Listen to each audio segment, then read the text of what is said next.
अहमदाबाद में इंजीनियरिंग पढ़ने आई साल्वी ने कई पीजी देखे, पर उसे एक भी पसंद नहीं आया। किसी में सुबह का नाश्ता नहीं मिलता था तो कहीं किराया उसके अनुरूप नहीं था। जो पीजी उसे पसंद आता वह उसके कॉलेज से कई किलोमीटर दूर पड़ता था। देखते भालते आखिरकार उसे एक पीजी मिल ही गया जो उसके कॉलेज से नजदीक भी था और उसके अनुरूप भी। यहाँ तुम्हें 8,500 में 2 शेयरिंग वाला रूम मिलेगा। इन्हीं पैसों में तुम्हें सुबह का नाश्ता, दोपहर और रात के खाने के अलावा लॉन्ड्री की भी सुविधा मिलेगी। पीजी की मालकिन मनोरमा ने कहा। जी मैडम, साल्वी बोली। यह मैडम नहीं चलेगा, दीदी बोलो मुझे, जैसे यहाँ की सारी लड़कियां बोलती हैं, मनोरमा ने कहा। और हाँ, 1 महीने का भाड़ा एडवांस डिपॉजिट करना पड़ेगा। ठीक दीदी, मैं कल ही सारे पैसे दे दूंगी, साल्वी बोली। हूँ, और एक बात, रात के 9 बजे के बाद पीजी से बाहर रहना मना है। बहुत हुआ तो 9:30 बजे तक, उससे ज्यादा नहीं, समझी? वैसे कोई बॉयफ्रेंड का चक्कर तो नहीं है ना? मनोरमा ने पूछा तो साल्वी ने न में सिर हिला दिया। वेरी गुड, वैसे कहाँ से हो तुम? हाँ, तुम्हारा कोई लोकल गार्जियन है? जी, मैं पटना से हूँ और मेरा कोई लोकल गार्जियन नहीं है दीदी, अपने आप को खुद में समेटते हुए साल्वी ने कहा। ठीक है तो फिर, कहकर मनोरमा मुस्कुरा दी। वैसे तो मनोरमा 44 से 45 साल की थी, पर उसने अपने आप को इतना मेंटेन कर रखा था कि 30 से 32 से ज्यादा की नहीं लगती थी। देखने में भी वह किसी हीरोइन से कम नहीं लगती थी। ठाठ तो ऐसे कि पूछो मत। इतना बड़ा घर, 2 से 2 गाड़ियां, नौकर चाकर सब कुछ था उसके पास। होता भी क्यों न, मनोरमा के पति का अमेरिका में अपना बिजनेस था। एक बेटा भी था जो मैंगलोर रहकर पढ़ाई कर रहा था। जब भी मौका मिलता बाप बेटा मनोरमा से मिलने आ जाते थे। मनोरमा का भी जब मन होता उनसे मिलने चली जाती थी।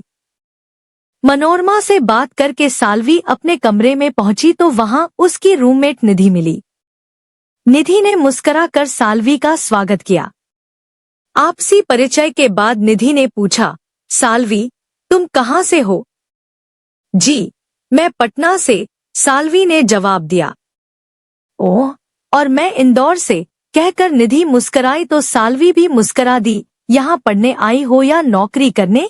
निधि ने सवाल किया। जी, यहाँ के एक कॉलेज से मैं इंजीनियरिंग करने आई हूँ। और आप? साल्वी बोली। मैं नौकरी करती हूँ, निधि ने कहा। साल्वी के साथ सोहम नाम का एक लड़का भी बीटेक कर रहा था।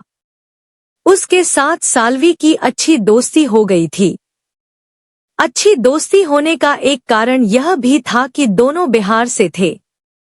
साल्वी ने जब यह बात अपने मम्मी पापा को बताई तो जानकर उन्हें बहुत अच्छा लगा कि चलो इतने बड़े अनजान शहर में कोई तो है। अपने राज्य का सोहम ने ही साल्वी को बताया था कि उससे बड़ी उसकी 2 बहनें हैं, जिनकी अभी शादी होनी बाकी है। उसके पापा रेलवे में फोरमैन हैं और किसी तरह अपने परिवार का पालन पोषण कर रहे हैं। पिता को सोहम से उम्मीद है कि एक न एक दिन वह अपने घर की गरीबी जरूर दूर करेगा और उनका सहारा बनेगा। लेकिन तुम्हारी पढ़ाई के खर्चे, वह सब कैसे हो पाता है? साल्वी ने पूछा। वैसे तो मेरा इस कॉलेज में मेरिट पर एडमिशन हुआ है, लेकिन फिर भी एडमिशन के वक्त पापा को जमीन का एक टुकड़ा बेचना पड़ा था, जो उन्होंने दीदी की शादी के लिए रखा था। फिर भी रहने खाने के लिए भी तो पैसे चाहिए थे ना, इसलिए मैंने पार्ट टाइम नौकरी कर ली। उससे मेरे पढ़ने और रहने खाने के खर्चे निकल जाते हैं, सोहम ने चेहरे पर स्माइल लाते हुए बताया। सोहम के बारे में जानने के बाद साल्वी उससे बहुत प्रभावित हुई, क्योंकि आज से पहले वह उसके बारे में इतना ही जान पाई थी कि वह बहुत बड़बोला और मस्तीखोर लड़का है। लेकिन आज उसे पता चला कि कॉलेज के बाद वह अपने दोस्तों के साथ टाइम पास नहीं करता, बल्कि कहीं पार्ट टाइम नौकरी पर जाता है। हेलो, साल्वी के आगे चुटकी बजाते हुए सोहम ने पूछा, कहाँ खो गई मैडम? मैडम, अपने मोबाइल पर नजर डालते हुए साल्वी चौंक कर उठ खड़ी हुई। मैडम से याद आया कि 9:30 बजे के बाद पीजी से बाहर रहना मना है और देखो 10 बजने जा रहे हैं। अब मैं चलती हूँ। अरे 10 बज गए तो क्या हो गया? कौन सा आसमान फट गया? चलो, मैं तुम्हें पीजी तक छोड़ आता हूँ और तुम्हारी उस मैडम से भी मिल लूंगा। वैसे भी तुम्हारा पीजी यहाँ पास में ही तो है, कहकर सोहम उसके साथ चल दिया। पीजी के नजदीक पहुंचते ही साल्वी ने उससे कहा, सोहम, अब तुम यहाँ से लौट जाओ क्योंकि मनोरमा मैडम ने मुझे सख्त हिदायत दी है कि कोई लड़का पीजी के आसपास भी दिखाई नहीं देना चाहिए। कहकर जैसे ही वह मुड़ी, मनोरमा मैडम बालकनी से उसे ही घूर रही थी। मैडम को देखते ही साल्वी घबरा गई।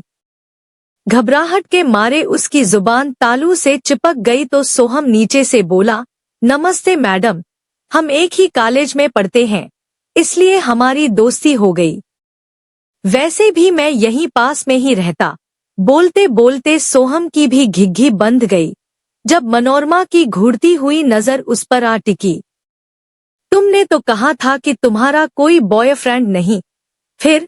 मनोरमा साल्वी को घूरते हुए बोली। नहीं दीदी, आप जैसा समझ रही हैं वैसा कुछ भी नहीं है। हम लोग बस दोस्त हैं, किसी तरह साल्वी बोल पाई। देखो, बॉयफ्रेंड रखना गलत बात नहीं है, पर झूठ मुझे पसंद नहीं, और वक्त तो देखो। वैसे लड़का अच्छा है, कहकर मनोरमा मुस्कुराई तो दोनों की जान में जान आई। कोई बात नहीं, तुम भी अंदर आ जाओ। हुक्म मिलते ही सोहम भी साल्वी के पीछे लग गया। साल्वी, तुम तो कहती थी कि तुम्हारी मैडम बड़ी सख्त है, पर ये तो बड़ी रहमदिल है, सोहम ने फुसफुसाते हुए कहा तो साल्वी ने उसे कोहनी मार कर चुप करने को कहा। यह करते हुए मनोरमा ने उसे देख लिया। वह बोली, क्या बातें हो रही हैं? कुछ नहीं दीदी, यह कह रहा था कि अब मैं चलता हूँ, और कुछ नहीं। साल्वी ने सोहम को इशारे से जाने के लिए कहा। अरे इसमें क्या है, आया है तो बैठने दो थोड़ी देर, मनोरमा बोली। सोहम यहाँ कब से है, कहाँ रहता है, किस चीज की पढ़ाई कर रहा है और उसके घर में कौन कौन है? यह सब जानने के बाद मनोरमा उससे काफी इम्प्रेस हुई। फिर वह अपने बारे में भी बताने लगी।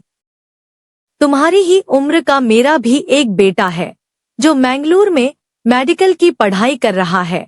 धीरे धीरे सोहम की भी मनोरमा मैडम से अच्छी बनने लगी। अब वह जब भी वक्त मिलता बेधड़क मनोरमा मैडम के घर चला आता। मनोरमा को भी उसका आना अच्छा लगता था। कुछ न कुछ छोटे मोटे काम जो भी मनोरमा कहती वह इसलिए कर दिया करता क्योंकि कहीं न कहीं उसमें उसे अपनी माँ की छवि दिखाई देती थी।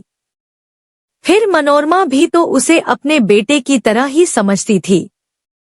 मनोरमा ने उससे यह भी कहा था कि वह उसके लिए एक अच्छी नौकरी देखेगी जहां उसे ज्यादा सैलरी मिले और उसकी पढ़ाई में भी हर्ज न हो। शायद इस लोभ से भी वह मनोरमा का कोई भी काम जो वह कहती हंसते हंसते कर देता था। जब सोहम का मनोरमा के यहाँ आना जाना बढ़ गया तो एक दिन साल्वी बोली, सोहम, क्या बात है, आजकल मनोरमा मैडम से बड़ी पट रही है तुम्हारी, कहीं कोई लोचा तो नहीं? देखो, उस औरत को कम मत समझना, मुझे तो वो बड़ी शातिर दिखती है और वैसे भी बिना अपने फायदे के वह किसी की भी मदद नहीं करती। तुम लड़कियां भी ना कितनी बेकार की कहानियां बनाती हो, कितना अच्छा तो व्यवहार है उसका और तुम कहती हो कि बड़ी सख्त है। कहकर सोहम ठहाका लगाकर हंसने लगा। अच्छा छोड़ो ये सब बातें, चलो आज हम कहीं बाहर खाना खाते हैं। हाँ हाँ चलो, वैसे भी पीजी का खाना खा खा कर बोर हो गई हूँ। मगर पैसे मैं दूंगी, साल्वी बोली। हाँ ठीक है। इसके बाद दोनों ने एक अच्छे होटल में जाकर खाना खाया। कुछ देर बातें की, फिर अपने अपने रास्ते चल दिए। दोनों ऐसा अक्सर छुट्टी के दिन करते थे। दोनों की छुट्टी बड़े मजे से गुजर जाती थी। इनकी दोस्ती और पढ़ाई का भी हंसते खेलते एक साल चुटकियों में निकल गया। अब दूसरे साल का एग्जाम भी नजदीक था, सो सोहम और साल्वी अपनी अपनी पढ़ाई में जुट गए। एग्जाम्स के बाद साल्वी और पीजी की सारी लड़कियां और सोहम के दोस्त अपने अपने घर चले गए, मगर सोहम नहीं गया। पार्ट टाइम नौकरी करने की वजह से वह अहमदाबाद में ही रुक गया था। साल्वी के यहाँ न रहने पर सोहम कभी कभार मनोरमा के घर चला जाता था, और वह भी तब जब मनोरमा किसी काम के लिए उसे बुलाती थी, वरना वह व्यस्त रहता था। एक रोज सोहम के पास मनोरमा का फोन आया। हेलो सोहम, मैं मनोरमा आंटी बोल रही हूँ। कहीं बिजी हो क्या? नहीं तो आंटी, कहिए ना, सोहम बोला। बस ऐसे ही बेटा, अगर फुर्सत मिले तो आ जाना। लेकिन अगर बिजी हो तो रहने दो, मनोरमा बड़ी धीमी आवाज में बोली। नहीं नहीं आंटी, कोई बात नहीं, बस थोड़ा काम है, खत्म करके अभी आता हूँ, सोहम ने कहा, और कुछ देर बाद ही वह मनोरमा के घर पहुंच गया। क्या बात है आंटी, आज मुझे कैसे याद किया? अपनी आदत के अनुसार हंसी बिखेरते हुए सोहम ने कहा। मैं तो तुम्हें हमेशा याद करती हूँ, पर तुम ही अपनी आंटी को भूल जाते हो। वैसे जब साल्वी रहती है तब तो खूब आते हो मेरे पास, मनोरमा हंसते हुए बोली। सोहम झेंप गया और कहने लगा कि ऐसी कोई बात नहीं है, बस काम और पढ़ाई के चक्कर में वक्त नहीं मिलता। अरे, मैं तो मजाक कर रही थी बेटा, पर तुम तो सीरियस हो गए। अच्छा बताओ क्या लोगे, चाय, कॉफी या फिर कोल्ड ड्रिंक्स लाऊं तुम्हारे लिए? कुछ भी चलेगा आंटी, कहते हुए सोहम टेबल पर रखी मैगजीन उठाकर उलटने पलटने लगा। अरे क्या बात है आंटी, आप भी सरिता मैगजीन पढ़ती हो? मेरी माँ तो इस मैगजीन की कायल है। पता है क्यों? क्योंकि सरिता धर्म की आड़ में छिपे अधर्म की पोल खोलती है, इसलिए। माँ के साथ साथ हम भाई बहनें भी इसे पढ़ने के आदी हो गए हैं, और चंपक मैगजीन की तो पूछो मत आंटी। हम भाई बहनों में लड़ाई हो जाती थी उसे लेकर कि पहले कौन पढ़ेगा। बोलते हुए सोहम की आंखें चमक उठीं। चाय पीकर वह जाने को हुआ तो मनोरमा ने उसे रोक लिया और कहा कि अब वह रात का खाना खाकर ही जाए। सोहम ने मना किया, पर मनोरमा की जिद के आगे उसकी एक न चली। खाने के बाद एक एक कप कॉफी हो जाए कहकर मनोरमा ने फिर उसे कुछ देर रोक लिया, लेकिन कॉफी पीते पीते ही अचानक सोहम को न जाने क्या हुआ कि वह वहीं सोफे पर लुढ़क गया। इसके बाद क्या हुआ उसे कुछ पता नहीं चला। सुबह उसने जो दृश्य देखा उसके होश उड़ गए। रो रो कर मनोरमा कह रही थी कि उसने जिसे बेटे जैसा समझा और उसी ने उसका ही रेप कर डाला। पर आंटी, मैंने कुछ नहीं किया, सोहम मासूमियत से बोला। सोहम की समझ में नहीं आ रहा था कि आखिर यह सब क्या हो रहा है और आंटी ऐसा क्यों बोल रही हैं। तो किसने किया? कौन था यहाँ हम दोनों के सिवा? तुम्हें पता है कि रात में तुमने पीकर कितना तमाशा किया था। मैं लाख कहती रही कि तुम्हारी माँ जैसी हूँ, पर तुमने मेरी एक नहीं सुनी। मुझे कहीं का नहीं छोड़ा तुमने सोहम, कहकर सिसकते हुए मनोरमा ने अपना चेहरा हथेलियों में छिपा लिया। अपने कमरे में आकर वह 2 दिन तक यूं ही पड़ा रहा। न तो वह कॉलेज जा रहा था और न ही काम पर। वह अपने किसी दोस्त से भी बातचीत नहीं कर रहा था, क्योंकि वह खुद में ही शर्मिंदा था। एक ही बात उसके दिल को मथे जा रही थी कि उससे इतनी बड़ी गलती कैसे हुई। धिक्कार रहा था वह खुद कोड़ोट। उधर मनोरमा ने भी इस बीच न तो उसे कोई फोन किया और न ही उसे मिलने के लिए बुलाया।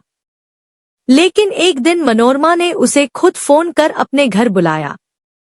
वह वहां जाना तो नहीं चाह रहा था, पर डरते समते चला गया। आ गया सोहम, मनोरमा ने उससे ऐसे बात की जैसे उन दोनों के बीच कुछ हुआ ही न हो। ये बैग तुम्हें इस होटल में पहुंचाना होगा। ये रहा होटल का पता। देखो, इस नाम के आदमी के हाथ में ही बैग जाना चाहिए, समझे? आज मनोरमा का व्यवहार और उसकी बातें सोहम को कुछ अटपटी सी लग रही थी। बड़ी हिम्मत कर उसने पूछ ही लिया, इस बैग में है क्या और इतनी रात को ही क्या इसे उस आदमी तक पहुंचाना जरूरी है? ज्यादा सवाल मत करो। जानना चाहते हो इस बैग में क्या है? तो सुनो, इसमें ड्रग्स और अफीम है। सुनते ही सोहम के रोंगटे खड़े हो गए और बैग उसके हाथ से छूटकर जमीन पर गिर गया। अरे, इतना पसीना क्यों आ रहा है तुम्हारे माथे पर? बैग उठाओ और जाओ जल्दी, वह आदमी तुम्हारा इंतजार कर रहा होगा। इस बार मनोरमा की आवाज जरा सख्त थी। ऐसे क्या देख रहे हो सोहम? क्या उस रात के बारे में सोच रहे हो? भूल जाओ उस बात को और जैसा मैं कहती हूँ वैसा ही करो। ऐसी छोटी मोटी गलतियां तो होती रहती हैं इंसान से। मनोरमा की बातें और हरकतें देख सोहम दंग था। उसे विश्वास नहीं हो रहा था कि यह वही औरत है जिसे वह एक अच्छी और सच्ची औरत समझता था। इस तरह मजबूरी में ही कई बार वह ड्रग्स से भरा बैग यहाँ वहाँ लोगों के पास पहुंचाता रहा, लेकिन उसने सोच लिया कि अब वह यह गलत काम नहीं करेगा, मना कर देगा। मनोरमा कोड़ोट एक दिन सोहम ने कह ही दिया, नहीं मैडम, अब मुझसे यह गंदा काम नहीं होगा। कल को अगर मैं पुलिस के हत्थे चढ़ गया तो क्या आप बचाने आएंगी मुझे? और क्यों करूं मैं यह काम? कहकर वह वहां से जाने लगा तो मनोरमा ठठाकर हंसी और कहने लगी, तुमने मुझे क्या बेवकूफ समझ रखा है? क्या सोचा मैं भूल गई उस रात की बात? नहीं सोहम, मैं उन लोगों में से नहीं हूँ। देखो, गौर से देखो इस वीडियो कोडोट, इसमें साफ साफ दिख रहा है कि तुम मेरे साथ जबरदस्ती कर रहे हो और मैं तुमसे बचने की कोशिश कर रही हूँ। समझ रहे हो इसका क्या मतलब हुआ? वीडियो देखकर सोहम के होश उड़ गए। वह समझ गया कि यह कोई इत्तेफाक नहीं बल्कि मनोरमा की सोची समझी चाल थी जो उसने उसे फंसाने के लिए चली थी। वह बोला, तो यह सब आपकी सोची समझी साजिश थी और रेप मैंने नहीं बल्कि आपने मेरा किया है। हाँ, पर वीडियो तो यही बता रहा है कि रेप तुमने किया। तुम्हें पता है सोहम, अगर मैं चाहूं तो यह वीडियो पुलिस तक पहुंचा सकती हूँ, लेकिन मैं ऐसा कुछ भी नहीं करूंगी क्योंकि मैं तुम्हारी लाइफ बर्बाद नहीं करना चाहती। और फिर तुम्हारी 2 जवान बहनें हैं, उनका क्या होगा? कौन शादी करेगा उनसे? तुम्हारे बूढ़े माँ बाप, उनका क्या होगा? यह सब सोचकर मैंने ऐसा कुछ नहीं किया, पर तुम मुझे ऐसा करने पर मजबूर कर रहे हो। मनोरमा का चेहरा उस समय किसी विलेन से कम नहीं लग रहा था। पर क्यों? क्या बिगाड़ा था मैंने आपका? मैं तो आपको अपनी माँ समान समझता था और आपने, सोहम चीखते हुए बोला। आज उसे साल्वी की कही बातें याद आने लगी कि इस मनोरमा मैडम को कम मत समझना, बिना अपने मतलब के कुछ नहीं करती। पर मैं ही बेवकूफ था, उसे ही चुप करा दिया था। अब छोड़ो ये सब बातें और चलो अपने काम पर लग जाओ। कल एक रेव पार्टी में तुम्हें एक बैग पहुंचाना है, समय से आ जाना। सोहम मनोरमा के जाल में इस तरह से फंस चुका था कि उसे निकलने का रास्ता दिखाई नहीं दे रहा था। एक तरफ कुआं तो दूसरी तरफ खाई वाला हाल हो गया था उसका। हंसने और सबको हंसाने वाला सोहम अब चुप रहने लगा था। अपने सारे दोस्तों से भी वह कटाकटा सा रहने लगा था। उससे कोई कुछ कहता पूछता तो वह चिढ़कर उसी से लड़ पड़ता। अपने आप को वह एक हारे हुए इंसान के रूप में देखने लगा था जो मुट्ठी भर उजियारा तलाशने यहाँ आया था। अब उसे अंधेरा ही अंधेरा नजर आने लगा था। कभी वह सोचता कि सारी बातें साल्वी को बता दे, लेकिन फिर मनोरमा की धमकी उसे याद आने लगती थी और वह सहम कर मुंह सिल लेता। सोहम, क्या हो गया है तुम्हें? जब से आई हूँ देख रही हूँ कि न तो मुझसे मिलने आते हो और न ही कभी फोन करते हो। जब मैं फोन करती हूँ तो बाद में करता हूँ कहकर फोन काट देते हो। बोलो ना, हो क्या गया है तुम्हें? सोहम तैश में आकर साल्वी ने पूछा। हाँ, नहीं बोलना। मैं क्या तुम्हारा गुलाम हूँ कि जब तुम बुलाओ दौड़ा चला आऊं तुम्हारे पास? अरे मैं यहाँ पढ़ने आया हूँ, तुम्हारा दिल बहलाने नहीं, समझी? बड़ी आई कहकर सोहम वहां से चलता बना और साल्वी अवाक उसे देखती रह गई। सोहम ने एक बार पीछे मुड़कर भी नहीं देखा कि वह उसे ही देखे जा रही है। जब भी साल्वी उससे बात करने की कोशिश करती, चुप्पी साधने का कारण पूछती तो वह झुंझला जाता। इतना ही नहीं, वह उसे अनाप शनाप बोलने लगता था। धीरे धीरे साल्वी का मन भी उससे खट्टा होने लगा। उसने अपना सारा ध्यान पढ़ाई में लगा दिया। इस बीच कई महीनों तक दोनों के बीच कोई खास बातचीत नहीं हुई। बस हाँ हूँ में ही बातें हो जाती कभी कभार।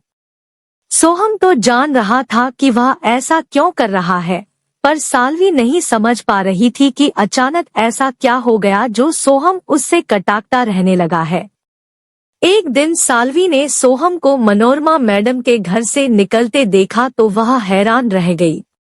साल्वी ने उससे पूछा भी कि वह यहाँ क्या कर रहा था। मैं कुछ भी कर रहा हूँ, तुम्हें इससे क्या मतलब? सोहम ने कहा तो साल्वी चुप हो गई। सोहम के जाने के बाद साल्वी सोचने लगी, अच्छा तो अब मुझसे ज्यादा मनोरमा मैडम उसकी अपनी हो गई। दूसरी ओर सोहम एक पंछी की तरह बंद पिंजरे से निकलने के लिए फड़फड़ा रहा था। एक तो साल्वी के लिए उसकी बेरुखी और ऊपर से मनोरमा मैडम का उसे जब तक बुलाकर उसका यूज करना अब उसके बर्दाश्त के बाहर हो रहा था। लेकिन उस दिन बड़ी हिम्मत करके उसने बड़ा फैसला ले लिया कि अब वह मनोरमा की एक भी बात नहीं मानेगा, चाहे जो भी हो जाए। जैसे ही मनोरमा का फोन आया, सोहम ने कहा, नहीं, मैं नहीं करूंगा अब ये काम। आप क्या समझती हैं कि आप इस तरह से मुझे अपनी कैद में रख पाएंगी? दिखा दो, जिसे भी वीडियो दिखाना हो एक काम करो, मुझे वह वीडियो भेजो, मैं खुद ही उसे वायरल कर देता हूँ। अब सारी सच्चाई दुनिया वालों के सामने आ ही जानी चाहिए। नहीं डरना अब मुझे किसी से भी, जो होगा देखा जाएगा, कहकर सोहम ने फोन काट दिया और साल्वी को सब कुछ बताने के लिए फोन कर ही रहा था कि उसकी माँ का फोन आ गया। माँ कहने लगी कि उसकी बहन का रिश्ता तय हो गया है, वह घर आ जाए। इधर मनोरमा मैडम उसे फोन पर धमकी दिए जा रही थी कि अगर उसकी बात नहीं मानी तो वह उस वीडियो को पुलिस को सौंप देगी। ऐसे में सोहम की समझ में नहीं आ रहा था कि वह क्या करे। वह सोचने लगा कि फिर क्या होगा उसकी बहन का। सोचते सोचते सोहम को लगा कि उसका दिमाग फट जाएगा। मन तो कर रहा था कि वह कहीं भाग जाए या मर जाए। हर तरफ बस अंधेरा ही अंधेरा दिखाई दे रहा था। आखिर उसने एक फैसला ले ही लिया। सुबह सुबह साल्वी का फोन घनघना उठा। सोहम का एक दोस्त जो उसके साथ वाले फ्लैट में रहता था, उसने जो बताया सुनकर साल्वी के पैरों तले से जमीन खिसक गई। अकबकाई सी वह जिन कपड़ों में थी, उन्हीं कपड़ों में भागी। उसके साथ निधि भी थी। दोनों सोहम के कमरे पर पहुंच गईं। वहां जाकर देखा तो सोहम बेहोशी की हालत में पड़ा था। इस हालत में उसे देखकर साल्वी घबरा गई।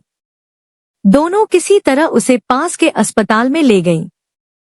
मगर डॉक्टर ने यह कहकर इलाज करने से मना कर दिया कि यह पुलिस केस है। जब तक पुलिस नहीं आ जाती, वह इलाज नहीं कर सकते। अस्पताल से पुलिस को फोन कर दिया गया। कुछ ही देर में पुलिस वहां पहुंच गई। साल्वी का तो रो रो कर बुरा हाल था। अगर निधि वहां नहीं आती तो पता नहीं कौन उसे संभालता। इस बीच उसके दोस्त ने बताया कि रात को उसने बड़े अनमनेपन से थोड़ा सा खाना खाया था। उसने पूछा भी कि सब ठीक तो है, कोई परेशानी तो नहीं, पर वह सब ठीक है कहकर कमरे में जाकर सो गया। जब कुछ देर बाद वह भी कमरे में गया तो दंग रह गया, क्योंकि वहां नींद की गोलियों की खाली शीशी पड़ी थी और सोहम अचेत पड़ा हुआ था। उसे समझते देर नहीं लगी कि सोहम ने नींद की गोलियां खा ली है, लेकिन उसकी सांसें चल रही थी। कुछ न सूझा तो घबराकर उसने साल्वी को फोन कर दिया था। घंटों इंतजार के बाद जब डॉक्टर ने आकर बताया कि सोहम खतरे से बाहर है और पुलिस उसका बयान ले सकती है, तो सबकी जान में जान आई। पुलिस पूछताछ के दौरान सोहम बस यही कहता रहा कि किसी ने उसे मरने पर मजबूर नहीं किया, बल्कि उसने अपनी मर्जी से यह फैसला लिया था, क्योंकि थक चुका था वह अपनी जिंदगी से। पूछताछ करके पुलिस तो चली गई, लेकिन साल्वी यह मानने को तैयार नहीं थी कि सोहम जो बोल रहा है वह सच है। कोई तो बात जरूर है जो वह सबसे छिपा रहा है। अस्पताल से आने के बाद साल्वी ने उससे पूछा, क्यों किया तुमने ऐसा सोहम? क्या एक बार भी तुम्हें अपने माता पिता का ख्याल नहीं आया? तुमने यह नहीं सोचा कि तुम्हारी 2 से 2 जवान बहनें हैं, उनका क्या होगा? बताओ न, क्यों किया तुमने ऐसा? जानती हूँ कोई तो ऐसी बात है जो तुम हमसे छिपा रहे हो। बोलो, क्या बात है? तुम्हें मेरी कसम, हमारे प्यार की कसम। यह सब सुनने के बाद सोहम अपने आंसुओं का सैलाब रोक नहीं पाया और एक एक कर साल्वी को सारी बातें बता दी। सुनकर साल्वी का पूरा शरीर कंपा गया। इतनी बड़ी बात हो गई और तुमने मुझे बताना जरूरी नहीं समझा, लेकिन तुमने आत्महत्या करने की कोशिश क्यों की? यह नहीं सोचा कि उस नागिन को सजा दिलवानी है? साल्वी हैरानी से सवाल पर सवाल किए जा रही थी और सोहम अपने बहते आंसू पोंछे जा रहा था। अब बच्चों की तरह रोना बंद करो और मेरी बात सुनो। वह तुम्हें फिर बुलाएगी और तुम जाओगे। हाँ, जाओगे तुम, लेकिन ऐसे नहीं, पूरी तैयारी के साथ। उससे पहले हमें पुलिस के पास जाकर सारी सच्चाई बतानी होगी। साल्वी के समझाने के बाद सोहम थाने पहुंच गया और एक एक कर सारी बातें पुलिस को बताईं। हकीकत जानने के बाद थाना प्रभारी समझ गए कि मामला गंभीर है, इसलिए उन्होंने सोहम को फिर मनोरमा के पास जाने को कहा, मगर पूरी तैयारी के साथ, जिससे सबूत के साथ उसे पकड़ा जा सके।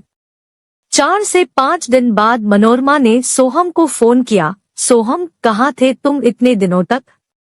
अपना फोन भी नहीं उठा रहे हो। एक काम करो, आज रात यहाँ आ जाओ, एक जगह माल पहुँचाना है। योजनानुसार सोहम उसके यहाँ पहुँच गया। उसने वहां जाकर फिर से वही बात छेड़ी।